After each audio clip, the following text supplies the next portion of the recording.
Pemirsa, banjir rob atau pasang air laut kembali melanda pemukiman warga di Muara Angke, Pluit, Penjaringan, Jakarta Utara. Banjir rob yang kerap terjadi membuat warga tak bisa beraktivitas hingga terserang penyakit.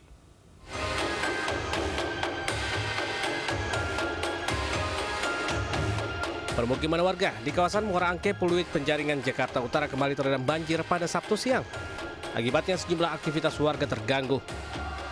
Meski dengan ketinggian masih di sekitar 30 hingga 40 cm, namun sejumlah rumah warga sudah terendam banjir. Banjir rob yang sudah melanda kawasan ini membuat warga menderita hingga mulai terserang penyakit seperti demam dan batuk. Warga juga mengaku belum mendapatkan bantuan sembako serta obat-obatan. Sebulan udah 4 kali ini.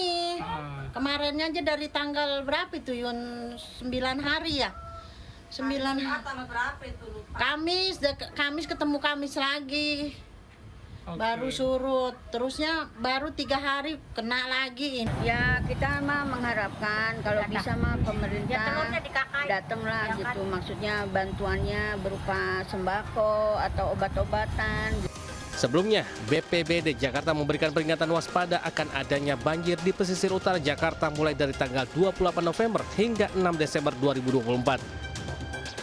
Dari Jakarta, Sofyan Firdaus, iNews melaporkan.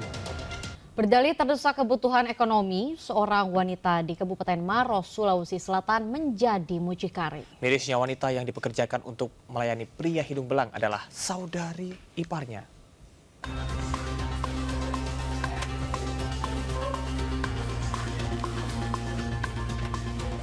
Seorang wanita berinisial EP digiring polisi usai ditangkap di sebuah kamar hotel di Kecamatan Marusu, Kabupaten Maros, Sulawesi Selatan. Wanita 27 tahun ini ditangkap lantaran terbukti menjadi muncikari dalam bisnis prostitusi online terhadap wanita berusia 26 tahun berinisial HH. Pelaku memasang tarif dari Rp300.000 hingga Rp500.000 setiap jasa layanan seks yang ditawarkan olehnya melalui aplikasi kencan. Pelaku mengambil keuntungan sekitar Rp50.000 untuk sekali transaksi. Mirisnya, wanita yang dipekerjakan oleh pelaku untuk melayani pria hidung belang merupakan saudara iparnya. Diketahui bisnis prostitusi online ini sudah dijalankan pelaku selama 2 tahun dengan dalih karena tuntutan ekonomi usai ditinggal pergi suami. Di hotel yang sama, petugas juga meringkus muncikari lain yang merupakan seorang mahasiswa berinisial AK yang mempekerjakan siswa berusia 17 tahun. Kedua mucikari ini tidak saling kenal. Katanya ada iparnya ya dia jual itu. Ya, untuk peristiwa di hari Jumat dini hari itu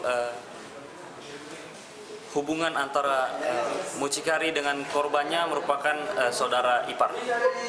Pengakuannya sampai tega menjual iparnya itu kenapa sebenarnya?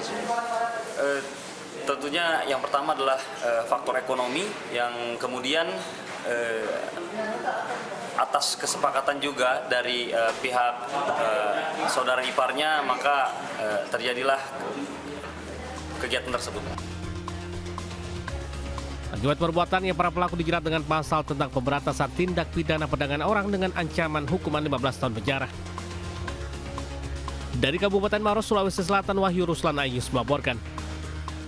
Polda Metro Jaya kembali menangkap 2 tersangka baru terkait dengan kasus judi online yang melibatkan beberapa orang pegawai Kementerian Komunikasi dan Digital Republik Indonesia.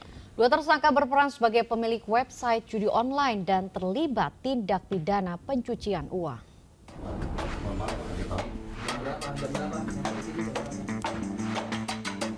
Tim Opsnal Subdit Jatantras Direktorat Reserse Kriminal Umum Polda Metro Jaya menangkap 1 dari 2 tersangka baru kasus judi online yang melibatkan beberapa orang pegawai Kementerian Komunikasi dan Digital RI.